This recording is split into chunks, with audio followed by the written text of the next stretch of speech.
Salut, c'est Trado. Voilà mon commentaire de mise à jour pour l'indice parisien, séance du mardi 23 février.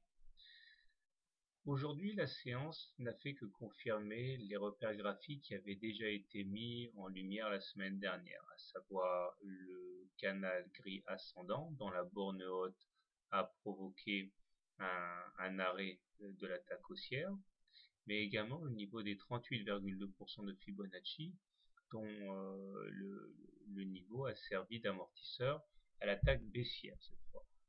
Mais il ne s'agit pas pour autant d'une séance pour rien, puisque tout d'abord on remarque que les indicateurs techniques se sont clairement améliorés. En effet, le MACD continue de remonter, de redresser sa pente et va tenter bientôt de transpercer la ligne des zéros. Le stochastique également continue de croître et surtout le momentum arrive enfin à s'affranchir de la ligne des zéros. Autrement dit, ce n'est pas une séance pour rien. Si on ajoute à cela le fait que la M7 commence à adopter une pente très agressive et qui va sans doute croiser la M20 demain, eh bien on se retrouve dans une configuration qui est relativement agréable pour les haussiers. Bon, cela n'empêche pas que je sois quand même assez circonspect par rapport à la hausse en cours, je m'en suis déjà expliqué, mais bon, si on adopte le principe qu'on doit faire confiance au graphe, eh bien, il est vrai que la configuration s'améliore. Je n'ai pas grand chose à ajouter aujourd'hui étant donné que rien dans le graphique n'a été modifié.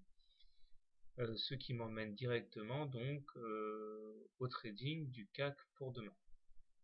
Alors, comment trader le CAC? Si je devais acheter le CAC, je pense que je m'abstiendrai pour l'instant en attendant un hypothétique reflux sur la M7 qui serait un bon point d'entrée, donc en attendant un pullback sur la M7 en fait et la M20.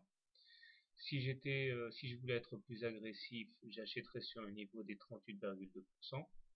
Dans les deux cas, la sortie du trade se ferait sur stop loss en cas de clôture sous les 38,2%, au cas où cette ligne aurait été le point d'achat, ou alors en cas de clôture en dessous de la M7.